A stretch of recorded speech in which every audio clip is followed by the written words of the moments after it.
Good morning, students. How are you? I hope you all are good and fine at your places. बेटा आज हम हमारी class में हमारा chapter geography chapter second biotic resources land water and soils पढ़ने वाले हैं, जिसमें आपने लैंड रिसोर्सेज क्या होते हैं ये आपने फर्स्ट पार्ट में देख लिया था।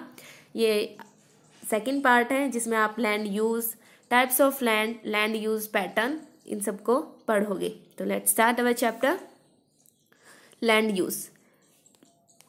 लैंड यूज, अब देखो भूमि का प्रयोग है वो किन किन चीज़ों में किया जाता है, ठीक है, ये इसमें बताया गया है। Different type of agriculture activities, forestry, mining, buildings, houses etcetera. अब अलग अलग जो लैंड का यूज़ है वो अलग अलग एक्टिविटीज़ के लिए किया जाता है, लाइक कृषि करने के लिए, वानिकी करने के लिए, माइनिंग करने के लिए, खनन करने के लिए, बिल्डिंग्स बनाने के लिए, घर बनाने के लिए।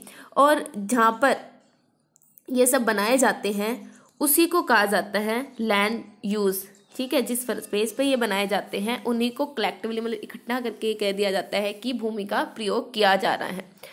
Land use refer to land under plugging agriculture. Plug that means agriculture करना, ग्रेजिंग ऑफ एनिमल्स। अब जो भूमि है उसका प्रयोग किस टाइप से किया गया है वो दिखाया गया है इसमें कि grazing of animals, land use for roads, making roads, सड़क बनाने के लिए, ठीक है, पशुओं की चराई के लिए, कृषि करने के लिए भूमि का प्रयोग किया जाता है। बिल्डिंग्स बनाने के लिए, mining, manufacturing, Marsh lands, water land and land under forest. Usually people have their own land. और इसमें बताया गया है कि जो लोग होते हैं, लोगों की अपनी भी जमीन होती है, on which they do farming और मेक हाउसेज, जिसमें वो कृषि करते हैं और घर बनाते हैं। नेक्स्ट है types of land. Types of land में बेटा ये बताया गया है कि जो भूमि है उसका जो प्रयोग है वो कैसे किया जाता है, मतलब लाइक उस ओनरशिप पर, ठीक है। यहाँ पर जो टाइप है वो उसकी ओनरशिप पे डिवाइड किए गए हैं। फर्स्ट है प्राइवेट एंड सेकंड है community land. In private land में क्या होता है कि ये किसी भी एक पर्सनल या फिर कोई एक जो फैमिली मेम्बर्स हैं उसके अंडर में होती है, यानी कि उस पर उसी का अधिकार होता है।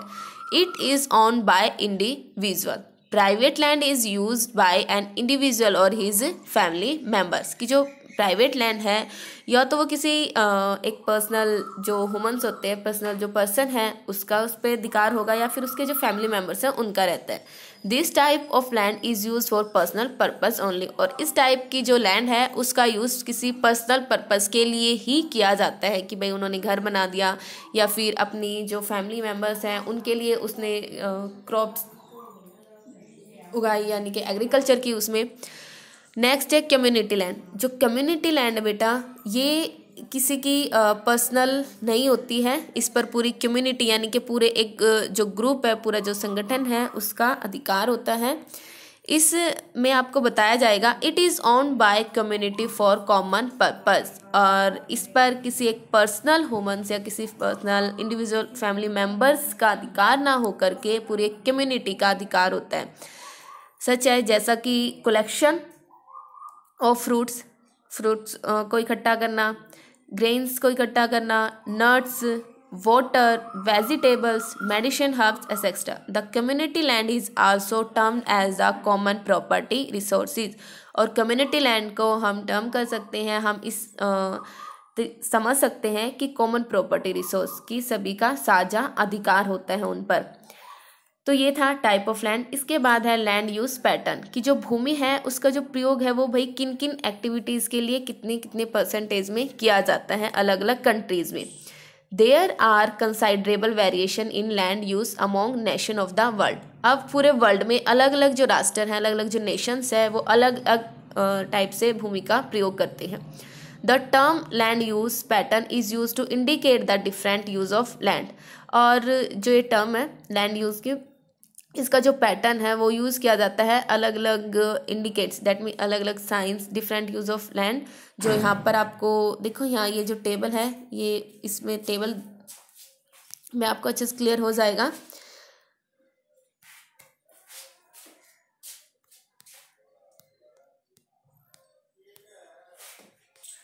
In the world all countries have their on private and community land. इस पूरे वर्ल्ड में हर कंट्री की अपनी प्राइवेट और कम्युनिटी लैंड है। People use them for several purpose, और जो लोग हैं वो अलग अलग पर्पज के लिए इसका यूज करते हैं। Land use pattern of selected countries of the world is given in the below table. नीचे ये टेबल दी गई है बेटा, और इसमें दिखाया गया है कि जो अलग अलग कंट्रीज हैं वो जो लैंड है उसका यूज़ कितने कितने परसेंटेज में करते हैं। लाइक फर्स्ट है ऑस्ट्रेलिया, क्रॉप लैंड, कृषि करना, परसेंटेज ऑफ एरिया इन, कि भाई ये अलग अलग कंट्रीज में किन किन एरियाज में इसका, इसमें बेटा दिखाया गया है क्रॉप लैंड की कंट्रीज में कृषि के लिए कितनी भूमि का प्रयोग किया जाता है। पास्चर दैट मीन्स की चरागाही, जो एनिमल्स को चरागाही करते हैं ना, एनिमल्स को चराने के लिए लेके जाते हैं, उसमें भूमि का कितना यूज़ किया गया है।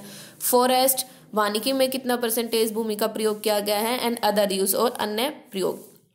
तो यहाँ पर कंट्रीज दिखाई गई हैं, ऑस्ट्रेलिया, ब्राज़ील। ये देखो ये वाली टेबल, इसमें भूमि का प्रयोग दिखाया गया है परसेंटेज में, कि क्रॉपलैंड कृषि में कितनी यूज़ की जाती है, चरागाही के लिए कितनी यूज़ की जाती है, और वानिकी में कितना यूज़ किया जाता है। इसके बाद है बेटा आगे,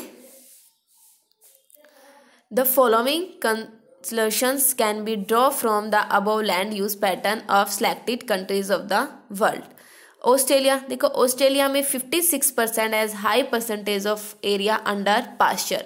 ऑस्ट्रेलिया में 56% जो एरिया है, यानी कि सबसे ज़्यादा जो प्रयोग है वो चरागाही के लिए किया जाता है। As India has under cropland, जबकि इंडिया में 57% जो एरिया है वो कृषि के लिए किया जाता है। नेक्स्ट पॉइंट है जापान, तो ए स्मॉल कंट्री। अब जो जापान है वो बिल्कुल एक छोटा सा देश है, यानी कि एक आइसलैंड देश है। Has 3 times more land under forest, और इसकी जो 3 गुना जो भूमि है उसमें फॉरेस्ट यानी कि वन पाए जाते हैं, यानी कि 67% जो एरिया है इसका फॉरेस्ट है।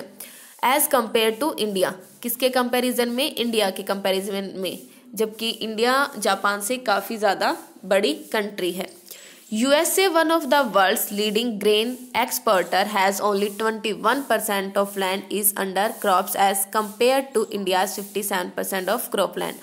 और USA के बारे में इन्होंने बताया नेक्स्ट पॉइंट में कि one of the world leading grains expert, सबसे ज़्यादा जो ग्रेन्स यानी कि जो अनाज हैं वो USA उगाता है। Has only 21% of land is under crop, और सिर्फ 21% ही ये एग्रीकल्चर के लिए यूज़ करता है लैंड का। किसके कंपैरिजन में, इंडिया के कंपैरिजन, जबकि इंडिया के 57% जो एरिया है उस पर कृषि की जाती है। Among this countries India has considerable high percentage of area under cropland, और इन कंट्रीज़ के कंपैरिजन में जो इंडिया है उसका सबसे ज़्यादा एरिया है वो यूज़ किया जाता है क्रॉप प्रोडक्शन के लिए। Factor affecting land use pattern, ये था बेटा आपका कि जो एग्रीकल्चर है उसका पैटर्न की जो एग्रीकल्चर नहीं, लैंड यूज पैटर्न था कि जो भूमि है उसका प्रयोग किन किन एक्टिविटीज़ में किया जाता है, और उसकी परसेंटेज अलग अलग जो कंट्रीज थी उनमें आपने देखी। और बाकी आप इस टेबल को अच्छे से पढ़ लीजिएगा, इसमें आपकी जो कंट्रीज हैं वो दिखाई गई हैं, तो इससे आपको और इजीली क्लियर हो जाएगा। अब है factors affecting land use pattern, कि भूमि को प्रयोग को प्रभावित करने वाले कारक। फैक्टर दैट मीन्स कारक, अफेक्टिंग प्रभावित, लैंड यूज पैटर्न भूमि को प्रयोग को प्रभावित करने वाले कारक। The land use pattern is not same everywhere in the world. अब जो लैंड यूज पैटर्न वो हर जगह पर एक जैसा नहीं है, but it is highly uneven, इसमें बहुत ज़्यादा असमानता है। This uneven land use pattern is mainly influenced by the following factors. और जो ये अनइवन लैंड पैटर्न है वो बहुत ज़्यादा अफेक्ट करते हैं। इन्फ्लुएंस दैट मीन्स कि वो प्रभावित करते हैं। कुछ कारक हैं that are climate, topography, types of soils, availability of water, minerals, technology of human resources. तो इनके बारे में अब डीपली स्टडी करेंगे। फर्स्ट है क्लाइमेट, लैंड यूज पैटर्न, यहाँ देखो ये आपका क्लाइमेट, ठीक है। Land use pattern of any place is directly और indirectly influenced by the climatic conditions. अब जो लैंड यूज जो पैटर्न है, भूमि का जो प्रयोग है, वो किसी एनी यानी कि अन्य प्लेस पर इज डायरेक्टली और इनडायरेक्टली इन्फ्लुएंस्ड, कि वो क्लाइमेटिक जो कंडीशंस होती है उससे डायरेक्टली, सीधा और प्रत्यक्ष और अप्रत्यक्ष रूप से प्रभावित होता है। Climate is very harsh in the world. Climate बहुत ज़्यादा हार्श होता है कहाँ पर? पोलर रीजन्स पर। और इसी प्रकार से these areas are not stable for cropland and pastures. और यही कारण है कि जो एरियाज होते हैं ज़्यादा पॉपुलेटेड नहीं होते। क्यों? यहाँ पर हमेशा या 2 या 3 किलोमीटर की मोटी बर्फ़ की चादरें ढका रहता है। Tiny shrubs and thick forest are found in this areas. यहाँ पर टेनी मतलब छोटी छोटी झाड़ियाँ और बहुत ज़्यादा जंगल पाए जाते हैं इन एरियाज में। While the areas having mild climatic condition spot pastures and agriculture activities. और जहाँ पर जो क्लाइमेटिक कंडीशंस है, ना तो ज़्यादा हाई टेम्परेचर होता है, ना ही ज़्यादा लो टेम्परेचर होता है, तो ऐसी कंडीशंस में ही जो लैंड है उसका यूज़ पास्चर्स और एग्रीकल्चर एक्टिविटीज़ के लिए किया जाता है, जहाँ पर क्लाइमेटिक कंडीशन मॉडरेट रहती हैं। टोपोग्राफी दैट मीन्स स्थलाकृति। ठीक है, देखो यहाँ topography. Well drained plains regions provide stable conditions for agriculture activities and pastures. अच्छे से जो रीजन्स होते हैं ड्रेन, दैट मीन्स कि वहाँ पर जो पानी की सुविधा अच्छी होती है, फर्टाइल लैंड होती है, तो वो एग्रीकल्चर एक्टिविटीज़ एंड जो चरागाह हैं उसके लिए ठीक रहते हैं, मतलब स्टेबल कंडीशंस में होते हैं। वहाँ पर एग्रीकल्चर और पास्चरेशन जैसी एक्टिविटीज़ की जा सकती हैं। Such type of land use pattern attract hug number of people. और जहाँ पर पानी की फर्टाइल सॉइल की अच्छी फैसिलिटी रहती है, वहाँ पर जो लोग हैं वो ज़्यादा, या फिर मैं ये कहूँ कि ऐसे रीजन जो होते हैं वो बहुत ज़्यादा पॉपुलेटेड होते हैं, लोगों को काफ़ी ज़्यादा अफेक्ट करते हैं, वो अट्रैक्ट करते हैं कि भैया आके रहो, उनको अच्छी क्रॉप प्रोडक्शन मिलेगा, अच्छे से वो अपने जो एनिमल्स हैं उनकी चरागाही वो अच्छे से कर सकते हैं। नेक्स्ट है टाइप्स ऑफ सॉइल, भूमि का प्रकार।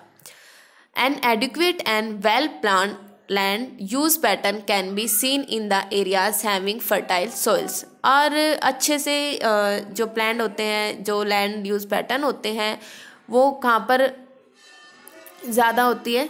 जहाँ पर जो सॉइल है उसमें जो फर्टिलिटी है वो ज़्यादा होती है। Areas like cold and hot desert have infertile soils. और जहाँ पर बहुत ज़्यादा गर्मी और बहुत ज़्यादा ठंड होती है, वहाँ की जो मिट्टी होती है वो इनफर्टाइल होती है, यानी कि उनमें जो उर्वरक है वो कम पाए जाते हैं। Therefore these area are free from proper land. Next है बेटा availability of water. Availability of water that means पानी की उपलब्धता। For a well developed and planned land use pattern the water availability is essential.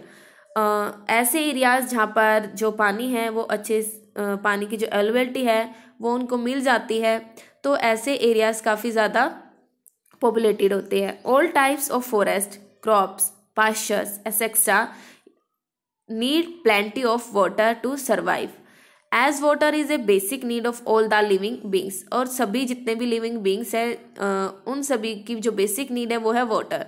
दस it's availability is essential both for the settlements and land use pattern. और इसीलिए जो पानी की जो उपलब्धता है वो settlements and land use pattern के लिए काफ़ी ज़्यादा इम्पोर्टेंट हो जाती है। नेक्स्ट है minerals deposits also influence the land use pattern. और मिनरल्स डिपॉजिट्स भी बहुत ज़्यादा इन्फ्लुएंस दैट मीन्स अफेक्ट करते हैं लैंड यूज पैटर्न को किसी भी प्लेस पर। For the example a region having minerals deposits are used for mining purpose.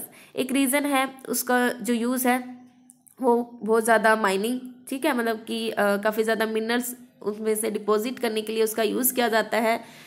Hug industries can be set up in the vicinity. तो बहुत ज़्यादा जो इंडस्ट्रीज़ हैं वो वहाँ पर जहाँ पर माइनिंग होती है, जहाँ पर बहुत ज़्यादा जो मिनरल डिपॉजिट्स पाए जाते हैं, जहाँ पर बहुत ज़्यादा खनिज जो तत्व निकलते हैं इन माइनिंग से, वहाँ पर कई सारी इंडस्ट्रीज़ है वो ओपन हो जाती है।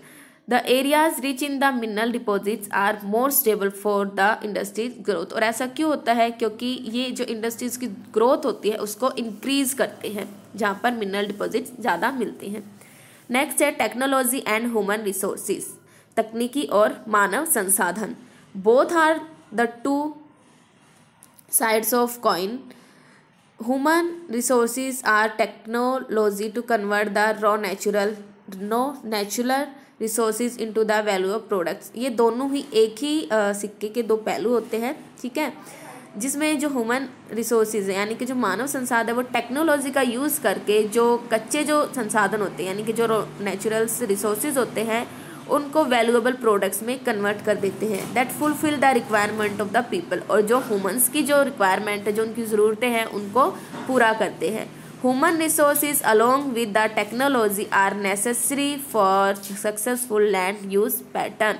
और जो मानव संसाधन है वो टेक्नोलॉजी के बेस पर लैंड यूज का जो लैंड है उसका अच्छे से प्रयोग करते हैं। नेक्स्ट है बेटा usefulness of the land resources. Land resources carry great significance in our life. जो भूमि संसाधन है वो हमारी लाइफ में काफ़ी ज़्यादा इम्पोर्टेंस रखता है। Some of them are discuss as under. इनको कुछ पॉइंट से क्लियर किया गया है कि कैसे। फर्स्ट है land use. Land resources are rich source of timber and other products such as gum, resin, medicine, herbs etcetera. अब देखो जो लैंड है उस पर बहुत टाइप्स की जो वेजिटेशंस है वो पाई जाती है और इन वेजिटेशंस में कुछ ऐसे प्रोडक्ट्स होते हैं जो जिनका यूज़ हम मेडिसिन्स में या फिर लाइक गम जो है हम डेली अपनी लाइफ में उनका यूज़ करते हैं। These are the store house of mineral deposits. और जो लैंड है वो मिनरल डिपॉजिट्स के स्टोर हाउस होते हैं। जब माइनिंग करते हैं तो बहुत टाइप्स के हमें मिनरल्स उनसे मिलते हैं। They provide rich farming grounds. और ये हमें बहुत ही अच्छी एक कृषि का जो भूमि है वो प्रदान करते हैं। Land resources are also used as the places of tourist destination. और जो land resource tourist destination that means जो पर्यटन जो स्थल्स हैं, ठीक है। Land resources also use to the places of tourist destination. कुछ ऐसी लैंड भूमि है उनकी जो स्थलाकृति है ऐसी हो जाती हैं जो पर्यटन जो यानी कि दूसरी कंट्रीज से या फिर वहाँ पर आने वाले जो टूरिस्ट हैं उनको अट्रैक्ट करती हैं। They provide land both for personal and professional use. और ये जो लैंड है वो पर्सनल और प्रोफेशनल यूज़ के लिए यूज़ की जाती है। The land resources provide lofty mountains, high hills. Lofty mountain that means ये क्या प्रोवाइड करती है? ऊंचे ऊंचे पहाड़, high hills, plateaus, plains, rivers, ponds, ocean etcetera. People are blindly exploiting the land resources by building up houses. Commercial areas are complexes in the cities. जो लोग हैं blindly exploiting the land resources that means कि वो यानी कि अंधाधुंध इन resources का use करते हैं, उस पर बिल्डिंग्स बनाते रहते हैं, घर बनाते रहते हैं। Commercial areas and complexes in the cities while in the rural areas agriculture land is growing day by day. और जो ग्रामीण जो क्षेत्र होते हैं उनमें जो एग्रीकल्चर यानी कि कृषि के लिए जो भूमि का प्रयोग है वो दिन पे दिन बढ़ता जा रहा है। These activities result into the degradation of land. और इन एक्टिविटीज़ का रिजल्ट क्या मिलता है कि जो भूमि है उसमें कमी आती जा रही है। डिग्रेडेशन दैट मीन्स उसमें कमी आती जा रही है। Landslides, soil erosions. भूमि ज़्यादा माइनिंग करने से क्या होता है कि जो लैंडस्लाइड्स होते हैं ऐसे घटनाएं होती हैं। सोइल इरोजन, मिट्टी की जो फर्टिलिटी है उसमें कमी आती है। And desertification. To control the degradation of land resources their conservation is essential. और भूमि की जो कमी है यानी कि भूमि में जो आ रही डिग्रेडेशन जो आ रही है उसको कम करने के लिए इनके कंजर्वेशन बहुत ही ज़्यादा ज़रूरी है। तो आज की क्लास में सिर्फ इतना ही बेटा। कंजर्वेशन हम हमारी नेक्स्ट वीडियो में पढ़ेंगे इसके बारे में। यहाँ तक इसको पढ़ना, अच्छे से समझना। अगर कहीं से किसी पॉइंट में किसी वर्ड में आपको कोई प्रॉब्लम आ रही है तो जब आपकी ऑनलाइन क्लास होगी वहाँ पर आप मुझसे पुट कर सकते हो। Bye and take care, stay home.